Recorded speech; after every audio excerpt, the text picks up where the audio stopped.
Hey guys, Creek Stewart, and in this video I'll be demonstrating how to build the bone fishing hook and gorge in the April Forager Edition APOCABOX.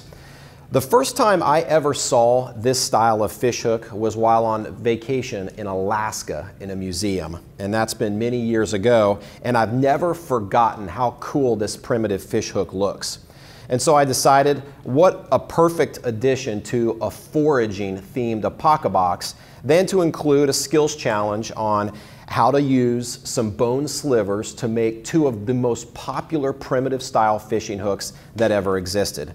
This is a really fun challenge. As you can see, it can easily be done indoors, but obviously if the weather's nice, get outdoors and do it outside too.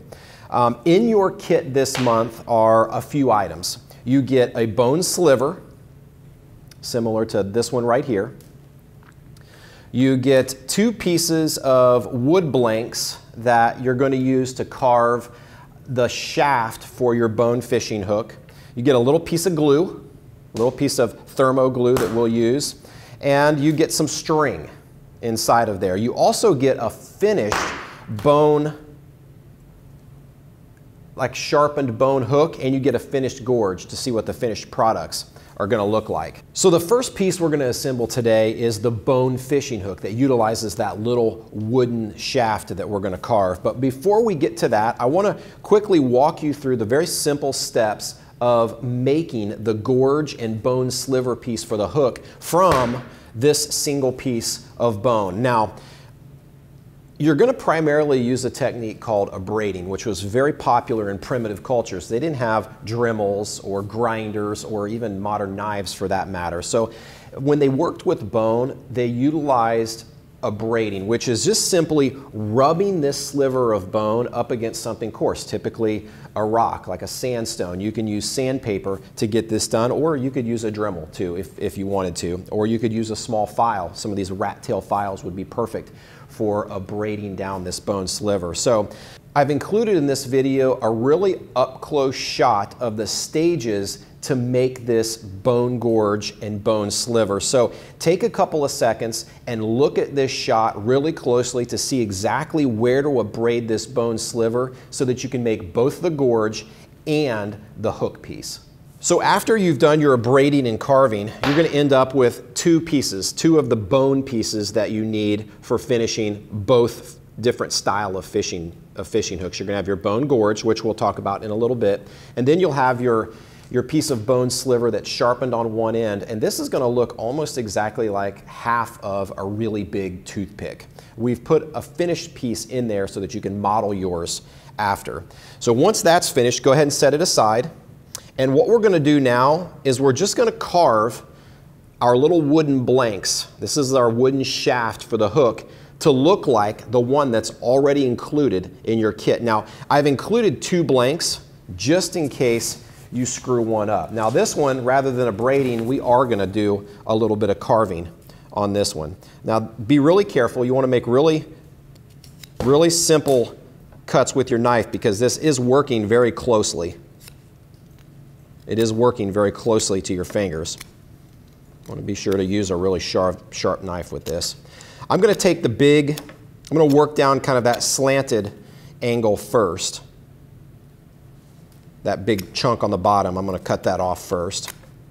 And then I'm going to kind of taper up the shaft a little bit. There's not a whole lot of carving to do on this. But this angle, we want to be nice and flat because this is where we mount our bone hook sliver to, our sharpened sliver. And you could use, primitives used all kinds of things. Sometimes they used wood on wood, a wooden shaft with a wooden sliver. Oftentimes they used bone. Sometimes they used pieces of shell or pieces of antler, thorns. Some different types of plant and tree thorns were sometimes used too. Once the white man came, they were quickly transitioned to using nails and pieces of metal for this hook style.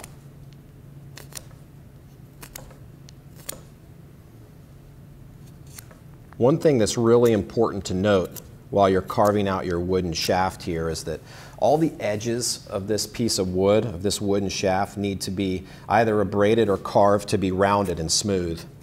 ultimately we're going to lash cordage around this wooden shaft, so we don't want any sharp edges because with a little bit of wear and tear, that cordage could quickly wear through. So you want to take a couple of seconds and just round off and smooth off any of those sharp edges.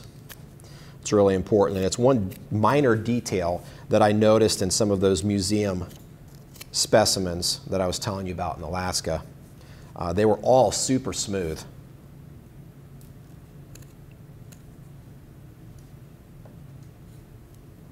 Now I've seen these shafts two ways. I've seen some that have kind of a bulbous end on them so that when the line is lashed to the shaft, as it slides and pulls up, it's got a stopper point on this end, but I've also seen them perfectly straight as well. The one we're going to make in this kit is going to be straight, and the way we tie on the string is pretty secure when lashing on that line, and we'll go through that.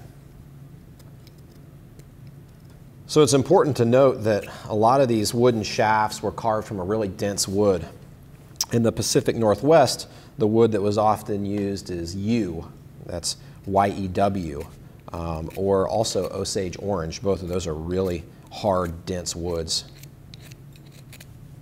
You don't want to use a really soft wood because these are really susceptible to wear and tear. They're going in and out of water. They're getting beat on a little bit. So you want it to be a nice hard wood. Okay, this wooden shaft is looking pretty good. Just going to quickly compare it to the one that we include in the kit. Looks pretty good, pretty close. So the way this works now is we take our bone sliver and it matches up to the angle on the bottom of this wooden shaft. Now, primitive cultures would have used a natural adhesive for this process, typically a pine pitch glue, to glue this bone sliver to this wooden hook, and then that would be lashed with a natural cordage. We've substituted the natural pieces with modern elements. We've got a little bit of thermo resin, which we're going to use it's our hard use resin that was included in the Nomad box. We're going to use that to glue this bone sliver in place so that we can then lash it with, we're going to be lashing it with some instant bowstring today. So typical cordages that would have been used were made from a variety of plants. A really popular one was dogbane that was used for this particular style of hook. So all I'm going to do is I'm going to glue this bone sliver to our wooden piece. And the way I'm going to do that is I'm just going to use a lighter. I'm going to heat up our little piece of thermo resin. You could heat this up over the heat of a campfire too. I'm going to put some on that diagonal, that angle there, and then I'm going to put on our bone sliver. And I'm going to heat that up just a little bit.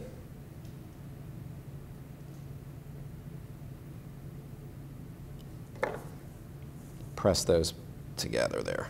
There we go. Perfect.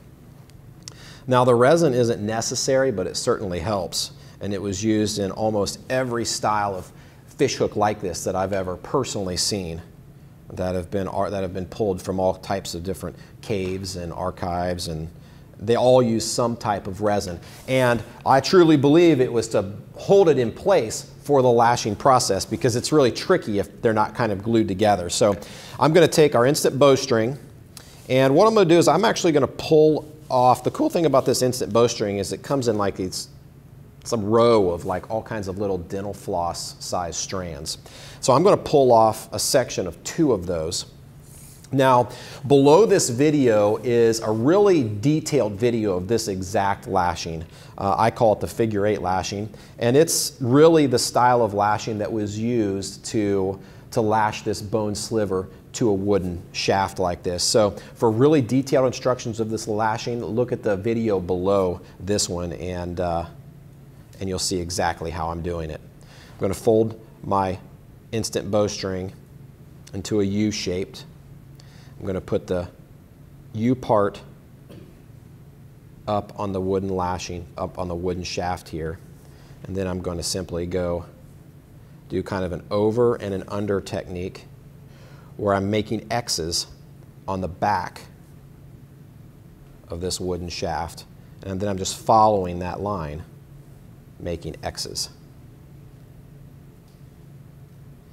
Not only is it a really functional lashing, but it just happens to be really cool looking too. It's like very artful looking when it's finished. And take your time to make it look good too. That's important. Once you've got 8 or 10 of those X's along the back, you want to run your working end of your lashing line there through that U shape, through that U, and then you're going to pull the bottom, that little tag on the bottom, you're going to pull that U really tight. And then all we're going to do in this particular style of lashing here, where we do not have a bulbous shaft, is we're going to do 2 half hitches up the shaft. So we're going to do 1 half hitch on the shaft right here. We're going to tie that one low. And then we're going to do another half hitch. A half hitch is just an overhand knot around something. And then this tail right here represents your line going to either your float or your fishing pole or your bank line. So what we have is we have this figure 8 lashing. I'm going to trim this piece off. And we got 2 half hitches along this shaft, which are going to hold it very, very well. And then we have a primitive bone sliver wooden shaft hook that is not only artful but incredibly functional. One thing to note is that a lot of these style hooks that I've seen in photographs and in person in museums, they've been coated after they've been lashed with some pine pitch glue, which helps to waterproof that lashing and really solidify that entire look. So I've seen hooks like this that are entirely coated on the outside of this lashing with a pine pitch glue. So that is your bone hook sliver primitive fishing hook. The Gorge is pretty simple. The tricky thing about the Gorge is actually how to bait it. The Gorge is simply a little piece of bone or sharp wood, you could use wood as well, really dense wood, with a little groove in the middle that you can tie around. And I typically, when I tie around my Gorges, I use the constrictor knot, which has worked really well for me in the past. I'll post a video below on how to tie the constrictor knot. It's funny how useful knots become when you work with detailed skills like this right here. So we've got a constrictor knot tied using our instant bowstring right around the middle of this bone gorge. Now, gorges are really cool in how they work. It requires the fish to swallow the gorge. Now, the way we're gonna bait this, I'm actually gonna use a Twizzler to show you how to bait this thing, which is the closest thing I could get to a worm this time of year. Okay, so typically, you know, if you didn't know much about gorges, you may just consider baiting this like this right here. You may just consider sticking this Twizzler on this gorge and hoping for the best. Well, that's not at all how it works. What you do is you want to bait this gorge parallel to the fishing line. So we're going to press this gorge all the way in to this Twizzler, all the way in. The line's going to go in with it.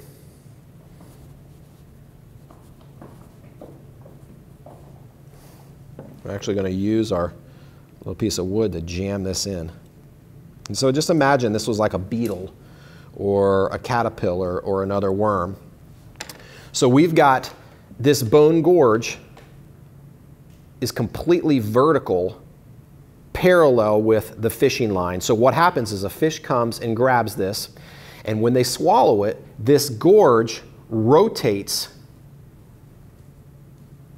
The line kind of pulls through the bait, the gorge rotates inside the fish's gullet, inside the fish's stomach or throat, and what happens is it literally gorges itself inside the throat or inside the stomach and will not come out. So that's kind of the details behind the technique of how this gorge works. It pivots and rotates and gorges. Now, I've tested using a gorge with with the little tie point, the little abraded kind of point in the middle where you tie the string right in the middle. And then I've also done it where it's offset just a little bit, where you bait it so that the smaller part of the gorge is on the bottom side.